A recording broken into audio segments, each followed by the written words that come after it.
Good morning and welcome to a brand new week of Breakfast Central, steadily counting down the days to the end of the first month of the new year. You're welcome to the show. Thank you for joining us this morning. For the next 3 hours, join us to evaluate some of the biggest stories across Nigeria's socio-political and economic landscape. My name is Olive Emodi and you're welcome to the show. Welcome to the show. Like she's rightly said, my name is Joe Hansen. It's Monday morning and you can count on us to bring to you the latest stories on a platter of gold, plus bringing in some of the best analysts and not forgetting to those involved in every single story to dissect and highlight what it definitely means to you. I'm Joe Hansen, and on a Monday morning, I want to start off the show by simply thanking all who have been following us through thick and thin. This is the last week in the month of January 2026. So before you could say Jack, the first month of the year is gone. It's done and dusted. Yeah. You know, then we're moving into the second. But then again, like I always say, we thank God for life, because if there's no life, you would not be counting the days to the end of the month or the days to the end of the week. Yeah. Absolutely. So there are two angles to look at that from. Let the fact that we're counting down to the end of the month spur people. When I say us, I mean myself. Spur people into knowing that you need to make it while the sunshine, and time really waits for no one. So you move quickly. That dream, that vision, that goal that you have set for the year 2026, time waits for no one. Get running. But if all you can do right now is survive, that's okay too, because there are people who are not in a mental space to be able to, deal with the pressure that comes with, oh, I want to achieve this and I want to achieve that. Pace yourself. You're not in a competition with anyone. Everyone's journey is particular to them. I think it's much more like a motivational Monday for us here. Well, I was about to say today is not about motivation. Let's go straight into the policies and politics. I mean, there's so many stories, so many heartbreaking stories. The Makoko incident is still on. Yes.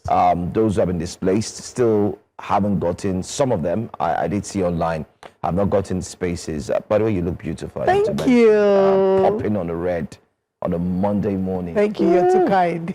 Great way Just started to paint here with a little bit of color. And Benga Borowa, we definitely miss you. Benga is going to be away for a few days. He's on leave. Benga is going to be away for He's on this week. paternity leave. Yeah. He's on what? Paternity leave. Okay, we're streaming live on YouTube via News Central TV Live. If you'd like to drop comments, where we'll be taking your comments from YouTube, your reactions to any of the stories. Let's start with our very first story today on Wake Up Conversations. The federal government has banned electricity distribution companies and installers from charging consumers for meter installation, warning that any DISCO official or contractor caught demanding payment will be prosecuted. The directive was issued on Thursday by the Minister of Power, Taiwo Oyedele, during an inspection of newly imported smart meters at the Apapa port in Lagos, where he said the meters procured under the World Bank funded distribution sector recovery program must be installed free of charge for all electricity consumers to improve billing and revenue collection. However, in a twist, the Socioeconomic Rights and Accountability Project, SERAP, has dragged Oyedele and the Nigerian Bulk Electricity Trading PLC before a federal high court in Abuja over the alleged failure to account for 128 billion naira in public funds as flagged in the Auditor General's 2025 report.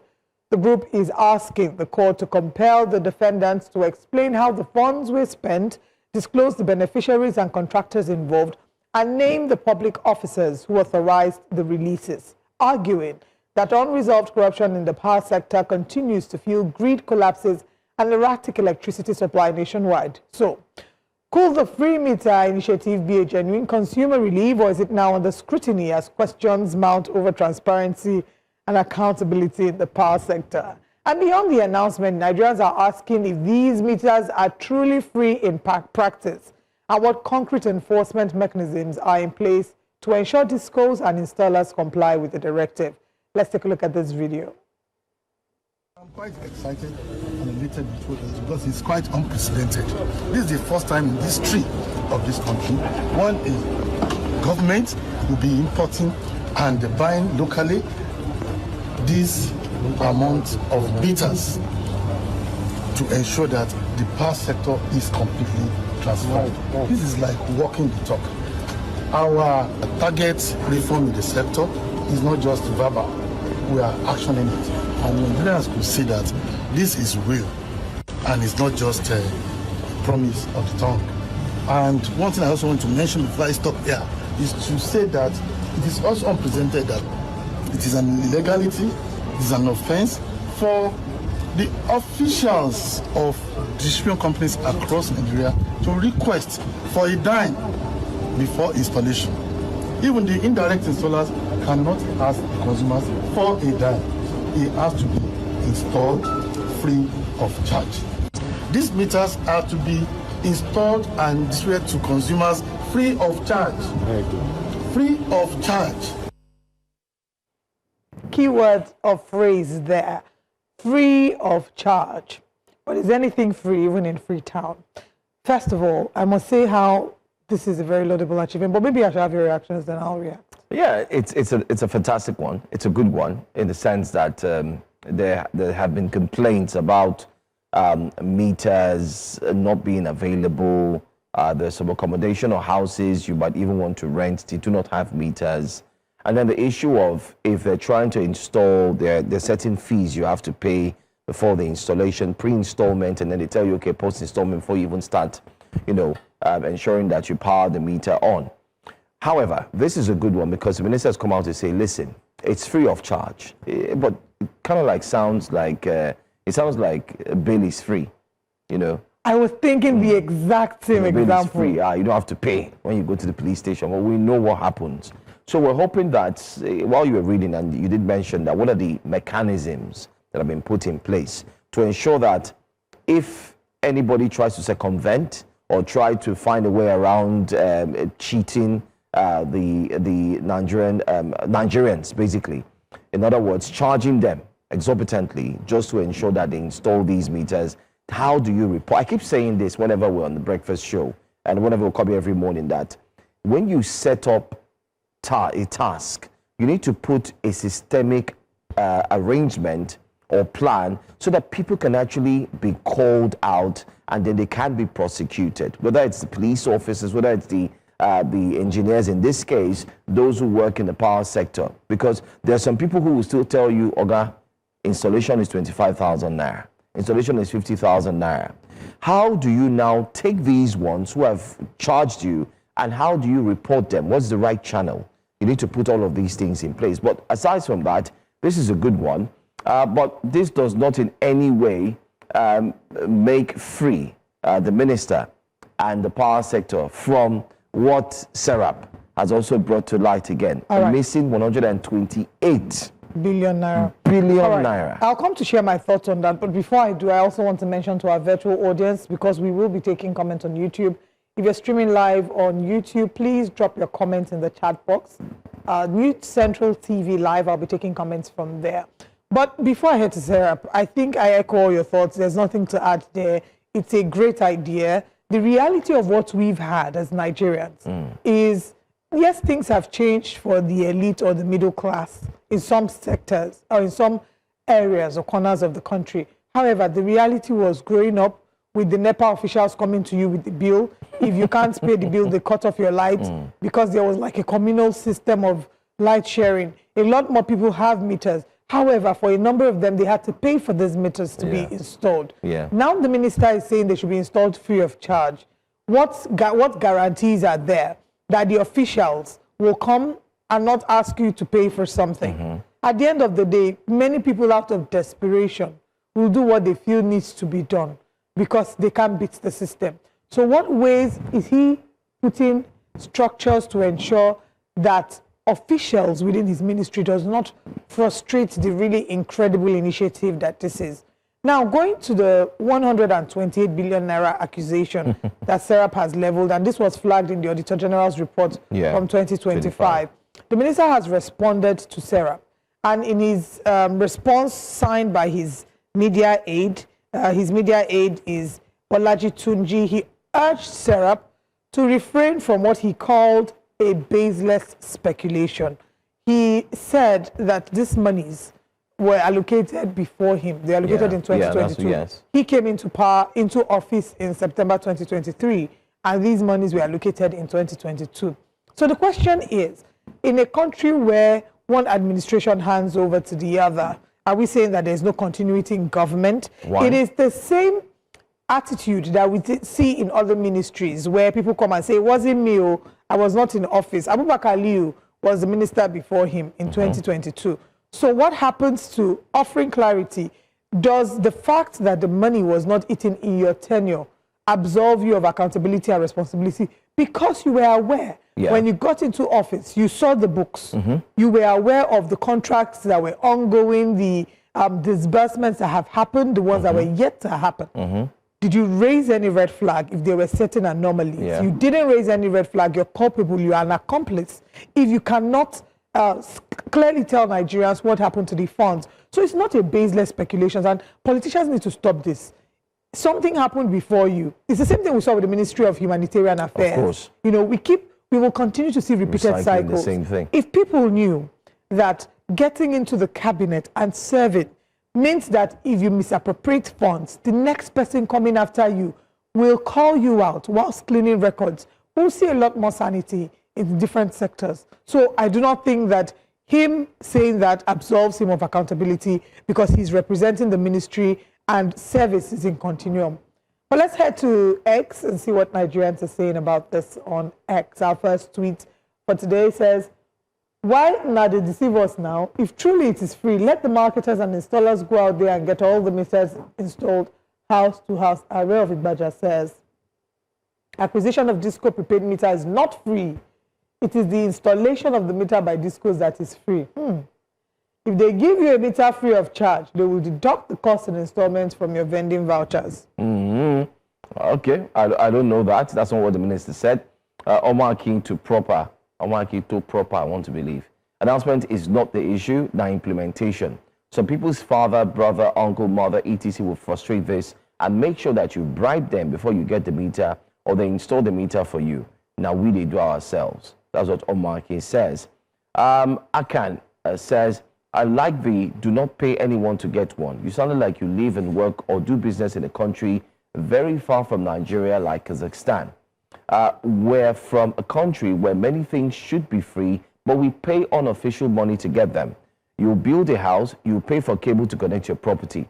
Then you get estimated bill. And if you don't pay up, they'll disconnect the cable you paid for. Your transformer explodes. If the whole street or area doesn't contribute money, you remain in darkness. True? Don't forget that if they had done proper power consumption estimate, they would have provided more than one transformer for that area. But citizens will suffer from their incompetence. Okay, let's see more quickly. Big Pato excess government freebie. They always come with hidden charges. Now blessing from the devil. Payback go loud later. And on YouTube, we have 2 comments here. We pray it will be done so. Christian Olarinre says, and we also have from Frank Obute, the minister kept emphasizing free of charge, not dropping any channel for Nigerians to lay their complaints if they can't get it free of charge. That exactly goes back to the system and structure we're talking about to ensure that whilst you're rolling out a very laudable policy, that is not frustrated. And I did see a tweet where someone said acquisition is not free, it's installation. I don't believe that that's the situation. So this is the National Mass Metering Program, and then there's the one of the, what is it called? Hold on. World Bank Funded Distribution Sector Recovery Program, that's DISREP. And if these are funded publicly, you know, meters under these provisions will be free. And it also goes to say that the installation will be free as well. But keep your thoughts coming on YouTube where we're streaming live. Let's now move on from the global conversation, rather a more national conversation, to something streamlined to the southeastern part of Nigeria. The Anambra State Government has announced the introduction of pro rata salary payments for civil servants from February 2026 as part of efforts to end the prolonged Monday sit-at-home observed across the state. The Commissioner for Information, Law, Meford, disclosed this on Saturday in Awka, saying the decision was reached during the end of tenure retreat of the State Executive Council, which reviewed Governor Chukwuma Soludo's 4-year administration and set priorities for the new term beginning March 17, 2026. Under the policy, workers' salaries will be calculated based on attendance using 24 official working days in a month after the government observed that many civil servants routinely stayed away from work on Mondays despite improved security and transportation. Mefor said the sit-at-home has cost the state trillions of naira in economic losses over 4 years, stressing that the government can no longer justify paying full salaries when workers are absent, even as negotiations continue with market leaders and security is being strengthened to restore full economic activities. On Monday, you can see the tweet there. He said, ending the sit-at-home order, ending the sit-at-home. The sit-at-home culture must end now. I feel the deep frustration of every trader and worker whose livelihood is disrupted by forced inactivity. This decision is about reclaiming our markets and our freedom from fear, Dr. Law Mefor says. All right. Let's see what Nigerians are saying on this before we react. Dear Governor, I was talking to the Governor of Anambra State there. We have heard your order and command to open shops on Monday or you will close our shops permanently. Your Excellency, you sound so funny many times. Since you started dancing around with your son and some of our Igbo comedians, you now sound so funny. Comedy will fit you, sir. The shop's closure on every Monday sit at home should be investigated first. Investigate the reason why they closed those shops. You're the Governor of Anambra State and this is not military regime. Investigate and know why your people decided to close their shops. To my best of knowledge, they are doing it in order to maintain solidarity with Nnamdi Kanu. Your solution should be to set the Nnamdi Kanu, to see that Nnamdi Kanu is released so that your people will go back to their businesses on Mondays. This is the people's choice. It's not what you give an order. Besides, you don't own a shop in Anambra. You are just a governor. After 4 years more, you will just get out of the office. Do not order us around, sir. Nah, he says. Anyway, this is an aggrieved response coming from a citizen right there in Anambra State. Let's take another one quickly. So they have been lying since that sit-at-home has stopped. You said it was Simon Ekpa that is enforcing it and you jailed him. No, he did not. The governor did not jail Simon Ekpa. Okay? Take note of that. It was Finland, the Finnish government. He's in Finland and he broke some of the rules and the laws and of course they found him guilty and that's why he's in jail.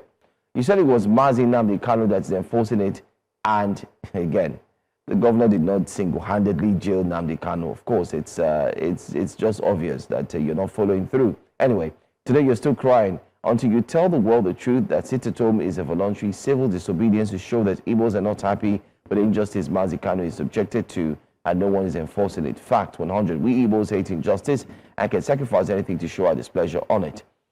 Well, Africa must be free. I don't think your tweet doesn't hold substance in terms of truth. So you might want to be careful with what you believe. Saying the governor jailed Simon Ekpa, the governor jailed Nnamdi Kanu is not Charles Chukwuma. It's not Governor Charles Chukwuma that jailed them. So take note of that. Another one says Soludo should first investigate what started the sit-at-home first and solve the issue. Mr. Governor, the people are losing money on Mondays for a reason. Solve the problem first. Do you think our people don't want to open their shops on Monday? Please stop this madness. Go to your office. It's okay. We're not opening our shops. So you see, there's a rebuttal. From accusing non-state actors for being behind this to threatening citizens, grieving over the injustice done to one, you all in government didn't see that as an offense to one fundamental human right. What people are most concerned of is pocket and family. Krijo says, Oslo PhD says, how would the government threaten citizens for shielding themselves from danger, which the government is charged to take out, but has failed to do? Or Ogao Nawao for Governor Charles Chukwuma Soludo says, can you guarantee their safety? It's not just issued an executive order, Zach says. And that's another tweet there very quickly. But let's come back home. The governor has made a statement. He says there will be no more sit-at-home on Mondays. Every single person return to work.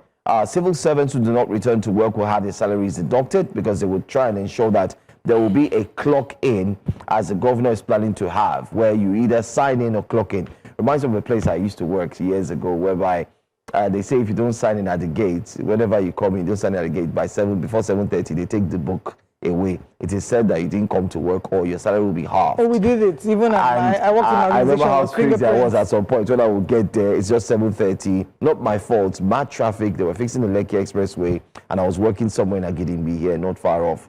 And I'll get there and they'll just take the book, and I'm like, after I woke up at 4 a.m., you're taking the book, and they're like, yes, your salary is halved. Anyway, if I could feel that way, I'm just bringing it back. How would the civil servants feel? Now, on their own case, whether we like it or not, they are not the ones who enforced this decision on themselves. It is as a result of the insecurity that has bedeviled the state. So, in order for them to be safe, they decided to just adhere and sit back. However, take note, during the years, let's say 2 years or so, if I can recall, there were times where some of the shop owners decided to defy the order and come out and open their shops. We know what happened to them. Some were maimed at that time. Some even had their shops destroyed because they felt that the attackers felt that they are not obeying the laws and the order. This law and order is not from the federal government. It is from non-state actors, in quotes, like they say. But now the governor is saying, listen, if you do not go back, your salaries will be deducted. You're summoning everybody to go back to school. People should go back to work. The question that has been asked is a very critical question. Who will guarantee their protection? If my mother was in Anambra, I would tell her, don't go. Okay. I'll tell her to wait and see how it turns out. If people have been going out for the next 3 months and it's safe, then I can say, okay, fine, now you can go. But for this today, we await today. We hope that our reporter or our guest who will be able to join us for Anambra, maybe in the course of this show or during the week, will let us know what the feel is like. Did people really go out of their houses today to get to work? Like you said, today will be a litmus test for the effectiveness or otherwise of this policy by Governor Chukwuma Soludo. And when we go back, while you're trying to solve a problem, and I understand that truly the state is losing millions. Anambra State is an economic hub of our country. There's a lot of trading activity that goes on in Anambra State. So it's not just the civil servants. Businesses, business owners lose lots, thousands and millions by shutting their businesses on Monday, the first working day of the week. But it didn't start out of the blue because people felt that we need 3 days for the weekend. It was because of the insecurity and also because of the detention of Mazen Nnamdi Kanu. They were trying to express their frustration, and then IPOB started to sort of insist on the implementation of the sit-at-home order, which didn't go well with the government because it felt like they were being held to ransom by people that a number of them will have addressed in different terminologies, right? That's of course the IPOB, the Biafra agitators. Yeah. But while trying to fix it, you cannot fix it without going to the root of the problem. The root of the problem is that truly there is a dissatisfaction by the way in which the case by Mazen Nnamdi Kanu has been handled. And like we've seen with many cases in Nigeria, there have been situations where it goes beyond just the four walls of a courtroom. Many people have argued that the case with Mazen Nnamdi Kanu is a political case. It's no longer legal and should have been sorted out as such. So if even the leaders in southeastern Nigeria, the governors, had come out at some point to appeal to the federal government to say, look, we take accountability for this. If you allow this matter sort out, if you sort it out easily, this matter, we would ensure that the sit-at-home order is dealt with and insecurity is dealt with. So proclamations are very easy to make, but the practicality of it. On the other hand, I understand where the government is coming from. Of course, you're if my staff, I pay my staff a monthly salary, and my driver, for example, you choose not to come to work on Mondays, and you don't come to work every Monday, I will deduct. In fact, I have that arrangement where I say any day you don't come to work, this amount is deducted from your salary. So you can't be cheating me, in that. So I understand where the government is coming from, but I also maintain that you cannot solve a systemic problem without going to the root of the cause. Rather than, it's easier to make proclamations, but implementation of it is a total different kettle of fish. And today is a litmus test. Today is Monday. We will get to see how this eventually plays out. Anambra, will you people go to work this Monday morning? Will they go to school? Find out. Will you go shops to school? Open? Will your shops be open? Or are they dogged enough? For some people, it's not even just doggedness. For some, it's just they're afraid. They're afraid for their lives. Life is one. You don't have two. So you want to be very, very careful and mindful that you don't do that. And people calling on the governor to actually take the lead. Well, let's get to see that. that's exactly what we're going to look at. But away from that story, let's tell you quickly that something is brewing. And this time on our wake-up conversation, it's about the tax. Olive, Nigerians are definitely over the weekend, yeah. this tax reform is taking a different turn. Let's tell you that Nigerians are seeking clarity now after conflicting statements on bank charges has sparked confusion. Now, if you remember, Taiwo Oyedele, speaking across multiple media platforms, assured you and I and all Nigerians that no fees would be debited from citizens' account. Take a look at that tweet where he said, but don't let anyone manipulate you. Your bank account is safe. Misinformation makes you panic and fear a reform that is designed to help you. When they tell you that your account will be frozen, automatically debited from January 2026, ask them for the evidence in the new law. Be wise. Mr. Taiwo Oyedele on the Monday morning, January 2026. Evidence is here now. Well, let's wait. Maybe the Lagos State LIRS will come out and say they are not the ones who put out that statement. Okay, let's take a few tweets. Onoja Ilemona says, you literally said banks cannot debit accounts of Nigerians under the new tax laws. Here's the Lagos State government saying the banks can be instructed to do so. At what point will the lies stop? Mentions Taiwo Oyedele.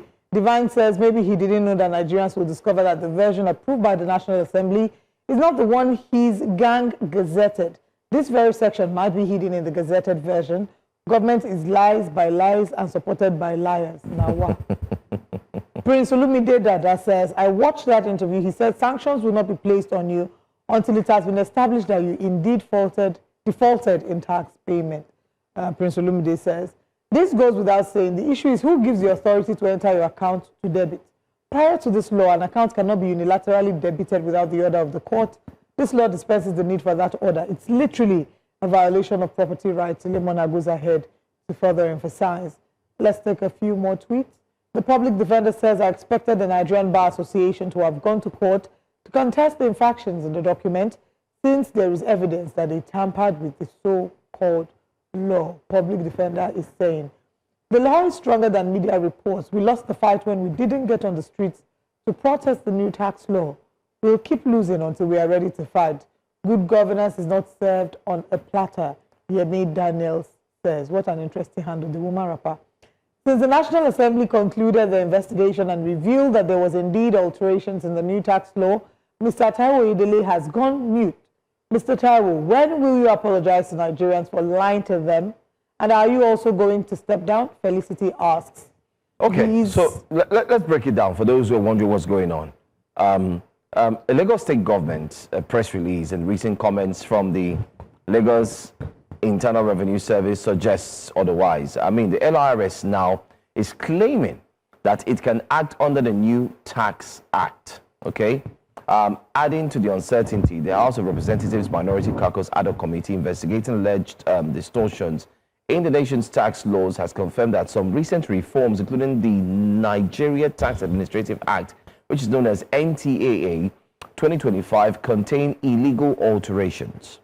But we'll talk about that. Let's go for a break and we'll explain more and share more light on what you should know about the Nigerian tax laws and with this new development under Section 60, which grants LIRS to go into your account and take your money. I mean, you have not paid we'll talk about taxes. this some more. We'll talk about that. And let's urge you to go on YouTube and drop your thoughts as well. New Central TV Live is where we're streaming, and we'll take your comments when we come back from this break.